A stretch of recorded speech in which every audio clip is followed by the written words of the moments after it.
শনি ভাঙড় বাংলার ইতিহাসের ডাকাতের ইতিহাসের অন্যতম বিখ্যাত বা কুখ্যাত ডাকাত। এরপরে বাঙালি ডাকাতের লিগেসিটাই ছিল যে তারা রবিনহুড, তারা বড়লোকের জম, গরিবের ভগবান। বড়লোকদের কাছ থেকে লুটপাট করে এনে গরিবের মধ্যে দান ছত্র করে নেওয়া। এখানেও শনি ভাঙড়ের জীবনে দুজন খুব ইম্পর্ট্যান্ট মানুষ ছিলেন। একজন ছিলেন তার গুরুদেব অহোরবজ্র এবং অন্যজন ছিল তার পালিত পুত্র। এই পালিত পুত্রকেও আবার তিনি নিয়ে এসেছিলেন গুরুদেব অহোরবজ্রের কথাতে। কিন্তু গুরুদেব অহোরবজ্র একটি সাধনা প্র্যাকটিস করতেন, যে কারণে তাকে নরবলি দিতে হতো। এই নরবলির মতো একটি বর্বরোচিত কাজকে কিন্তু সহ্য করতে পারছিলেন না শনি ভাঙড়ের পালিত পুত্র। তিনি মনপ্রাণে এরা বন্ধ করতে চাইছিলেন, কিন্তু তিনি কোনো উপায় খুঁজে পাচ্ছিলেন না। এবং এই একই সমস্যা ছিল অহোরবজ্রের যিনি সাধন সঙ্গিনী ছিলেন তার। অবশেষে এই অহোরবজ্র সাধন সঙ্গিনী দেখা করলেন শনি ভাঙড়ের পালিত পুত্রের সঙ্গে। সে দেখা একটু রোম্যান্টিক দেখা, এবং সে দেখার পরে তিনি তাকে একটি উপায় বাতলে দিলেন কিভাবে এই নরবলি বন্ধ করা যায়। সেই নরবলি বন্ধ হলো। এই নরবলি বন্ধ হলো যখন শনি ভাঙড়ের পালিত পুত্র তার পিতার নিয়তি হয়ে তার সামনে দাঁড়ালেন। শনি ভাঙড় মারা যাওয়াতে গুরুদেব অহোরবজ্র ভয়ে সে স্থান ত্যাগ করলেন, কারণ তিনি আর নিরাপদ নন, তিনি জানেন। কিন্তু সে স্থান ত্যাগ করার আগে তিনি পণ করলেন যে আমি ফিরি, আমার বংশের অধস্তন কোনো পুরুষ ফিরুক, আমরা ফিরব এবং আমরা যে সাধনা শুরু করেছি সেটা আমরা এখানে শেষ করব। এই একই পণ করলেন আর একজন, কে? সেই অহোরবজ্রের সাধন সঙ্গিনী। তিনি পণ করলেন বাংলাতে যখন আবার দুর্দিন আসবে, সে বাংলার দুর্দিনের বিরুদ্ধে দাঁড়ানোর জন্য কালান্তক জম হয়ে আমি ফিরব। তিনি ফিরেছিলেন, তিনি কথা রেখেছিলেন। কে তিনি? বলছি একটু পরে। মহারাজ রুদ্রনারায়ণ এবং তার স্ত্রী ভবশঙ্করী দেবী, তারাই হচ্ছেন আমাদের আজকের আলোচ্য উপন্যাসটির মূল উপজীব্য। মহারাজ রুদ্রনারায়ণ, যিনি ভুরসুটের মহারাজ ছিলেন, তার পারিবারিক জীবনটা বড় ডামাডোল হয়ে পড়েছিল। তার স্ত্রী অসুস্থ, মুমূর্ষু, শয্যাশায়ী, উন্নতির এক সমস্ত বৈদ্য চেষ্টা করার পরেও উন্নতির কোনো লক্ষণ দেখা যাচ্ছিল না। এহেন একদিনে মহারাজ রুদ্রনারায়ণকে তার কুলপুরোহিত তিনি নিয়ে গেলেন দেবীপুরে একজন সাধুর সঙ্গে দেখা করতে। সেই সাধু মহারাজ রুদ্রনারায়ণকে দেখে একটি ভবিষ্যৎবাণী করলেন। তিনি বললেন যে তোমার স্ত্রীর মৃত্যু আসন্ন, কিন্তু তোমার স্ত্রী মারা যাওয়ার পরে তোমার জীবনে স্বয়ং দেবী মহামায়া আসছেন, তোমার কন্যা রূপে নয়, তোমার প্রেয়সী রূপে, তোমার পত্নী রূপে। তাকে সাদরে স্বীকার করো। এবং তিনি এও বললেন যে এই স্ত্রী আসার কয়েক বছর পরে মহারাজ রুদ্রনারায়ণ নিজেও মারা যাবেন। মহারাজ রুদ্রনারায়ণ তার প্রথমা পত্নীকে অত্যন্ত ভালোবাসতেন। তিনি বারবার সেই সাধুকে জিজ্ঞাসা করলেন যে কোনো কি উপায় নেই তাকে বাঁচানোর, কিন্তু নিয়তির আলে তো কারো বশ নেই, কারো কোনো জোর চলে না। মহারাজ রুদ্রনারায়ণ প্রথমা স্ত্রী মারা গেলেন, তিনি নিজে অত্যন্ত ভেঙে পড়লেন। বেশ কয়েক বছর তিনি মন লাগাতে পারছিলেন না এক জায়গায়। এখানে একদিনে তিনি যখন বজ্রাতে করে বেরিয়েছেন, তিনি জঙ্গলের মধ্যে, বনানীর মধ্যে দেখতে পেলেন এক অনন্যা আলোক স্বরূপা এক নারীকে, যে নারী কোঁচা মেরে ধুতি পড়েছে, যার হাতে তলোয়ার, পিঠে ভল্ল। তার হাতিটি নদীতে জল খেতে এসছে, ঘোরাতে এসেছিলেন, খুব সম্ভবত মনে পড়ছে না এক্স্যাক্টলি। এর অবস্থায় যখন তার বাহন জল খাচ্ছে, সে হাতি হোক বা ঘোড়া আমার এক্স্যাক্টলি মনে পড়ছে না, তখন তিনটি মহিষ এই আলোক স্বরূপা নারীকে দূর থেকে দেখতে পায় এবং কালান্তক সেই মহিষ তিনটি এই নারীকে আক্রমণ করে। বিদ্যুৎ বেগে সেই নারী সেই মহিষ তিনটির উপরে প্রতি আক্রমণ করে এবং প্রতিরোধ এবং হত্যা করে। মহিষ মর্বিনী এই নারীকে দেখে মহারাজ রুদ্রনারায়ণ অভিভূত হয়ে পড়েছিলেন। তিনি এই নারীর ঘরে বিয়ের প্রস্তাব পাঠালেন। এই নারীর পিতা দীননাথ বাবু, তিনি ছিলেন মহারাজারই অধীনস্থ একজন জায়গিরদার। জায়গিরদার ছিলেন না দুর্গাধিপতি। এই দীননাথ বাবুর কাছে যখন প্রস্তাব এলো মহারাজ তার কন্যাকে বিবাহ করতে চান, তিনি যেন হাতে স্বর্গ পেলেন। তিনি বিশ্বাস করতে পারছিলেন নিজের ভাগ্যকে। কিন্তু মহারাজের কন্যা, আমাদের উড়নচণ্ডী ভবশঙ্করী দেবী, একটি শর্ত রাখলেন যে এমনি তো আমরা বিয়ে করতে চাইলে বিয়ে করবো না বাবু, আমার একটি শর্ত আছে। মহারাজকে সম্মুখ সমরে আমাকে যুদ্ধে হারাতে হবে, তবে আমি তাকে বিয়ে করব।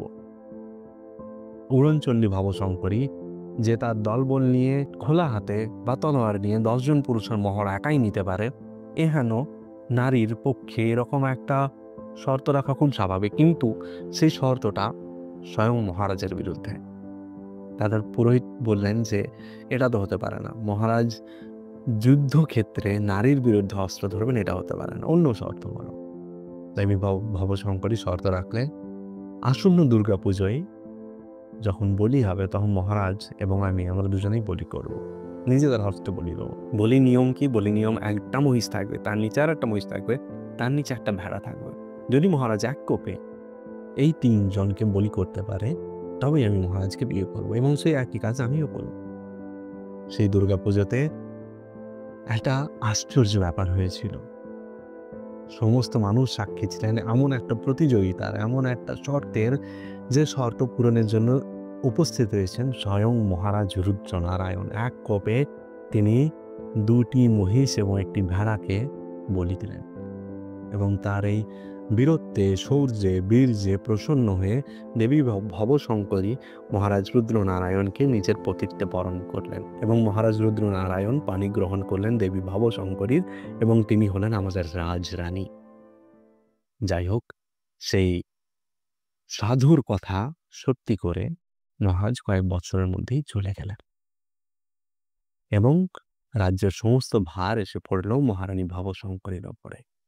এই ভবশঙ্করী যখন নিজের রাজ্য সামলাচ্ছেন, তখন তার সামনে প্রতিস্পর্ধী রূপে, শত্রু রূপে খাড়া হয়েছিলেন ওসমান খাঁ। এই ওসমান খাঁ হচ্ছে কতলু খাঁয়ের ভাইপো। একজন ভিলেনের নাম বলতে আমি এত হাসলাম কেন?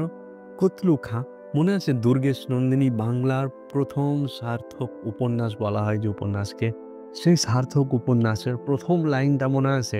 1997 বঙ্গাব্দ। এই বইটাতে যখন আমি প্রথমবার ওই লাইনটা পড়লাম, আমি শুয়ে শুয়ে বইটা পড়ছিলাম, আমি উঠে বসতে বাধ্য হলাম। দুর্গেশ নন্দিনীর এত সুন্দর একটা স্পিন অফ এখানে লেখক ব্যবহার করেছেন, ও মাই গড, আমি মুগ্ধ হয়ে গেছিলাম পড়ে।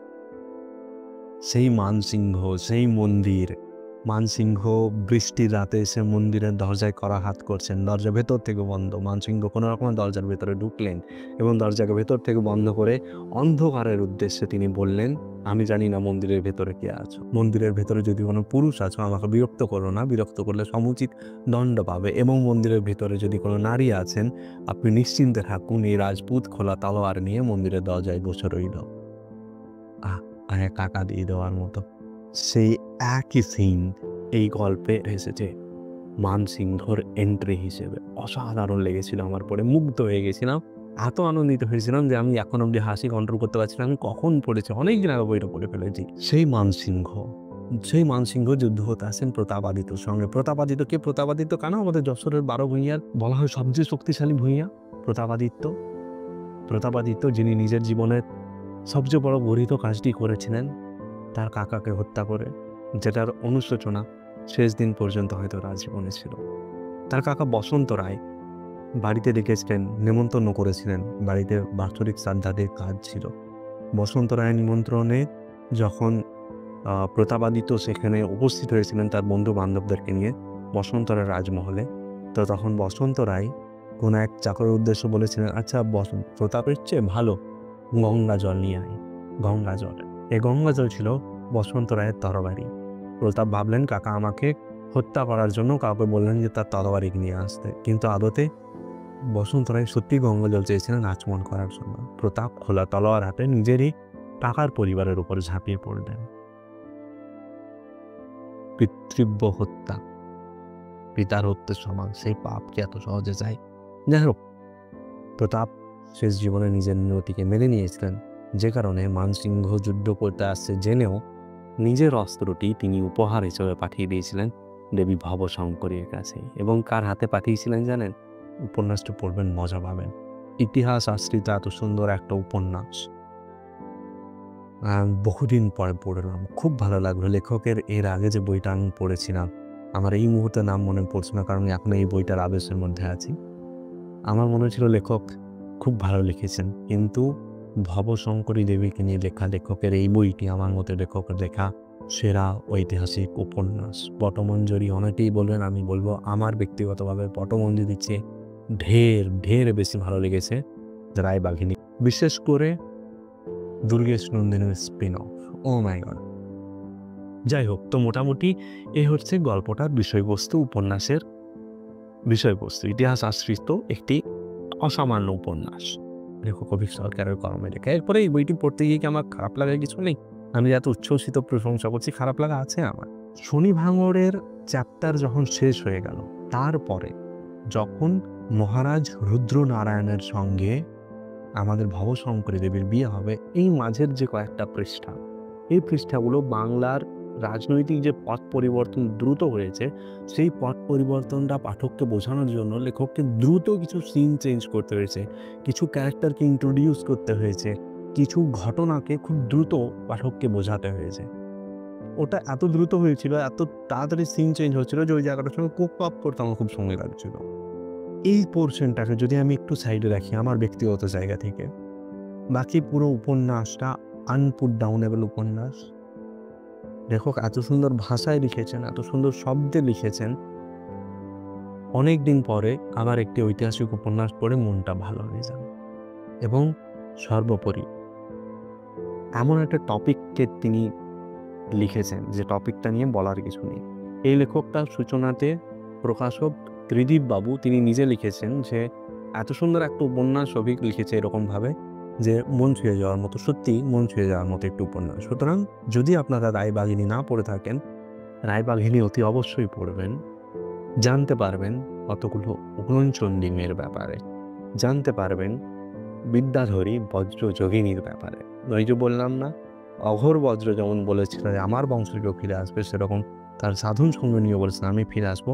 তারা দুজনেই ফিরে এসেছিল, চমৎকারভাবে ফিরে এসেছিল। আমার একটি আক্ষেপ, সেটি হচ্ছে আমি যদি না জানতাম আগের থেকে ব্যাপারটা যে ভবশঙ্করী দেবীকে কে বিট্রে করেছে, আমি এই গল্পটাকে এত এনজয় করতে পারতাম, কিছু বলার নেই। কারণ সন্দেহ ভাজন যে মানুষরা, তাদের মুখোশ যখন একে একে খোলা হচ্ছে, আমি জানি অ্যাকচুয়ালি যে কোন ব্যাপারটা ভিলেন। যদি আমি না জানতাম না, মজা চলে আসতো। তো আপনি যদি না জানেন যে কোন ব্যাটা ভিলেন, আপনি মজা পেয়ে যাবেন যে আচ্ছা দেখি, মজা পাবেন গল্পটা পড়ার সময়। সুতরাং রায়বাঘিনী অতি অবশ্যই পড়ুন এবং পড়ে মতামত জানাবেন। আমি উচ্ছ্বসিত প্রশংসা করছি, আমার খুব ভালো লেগেছে। দেখা হচ্ছে খুব তাড়াতাড়ি পরবর্তী একটা ভিডিওতে নতুন একটা বই নিয়ে আলোচনায়। ততদিন দেবী বিদ্যাধরী এবং মহারানী ভবশঙ্করীর গল্পের জগতে থাকুন আপনারা বইটি পড়ুন, দেবী বিদ্যাধরীকে জানুন, কিভাবে রুদ্রনারায়ণের মন্দির প্রতিষ্ঠার দিনে এক নারী তার সন্তানকে নিয়ে এসেছিলেন। মহারাজ রুদ্রনারায়ণ সবাইকে খাবার শুরু হওয়ার আগেও সেই কাঙাল মা এবং সন্তানকে খেতে দিয়েছিল, এবং কিভাবে সেই কাঙাল মা এবং সন্তান মহারাজ রুদ্রনারায়ণের সেই অন্নের প্রতিদান সমস্ত জীবন জুড়ে দিলেন। কেনই বা দিলেন, কীভাবেই বা দিলেন, জানুন।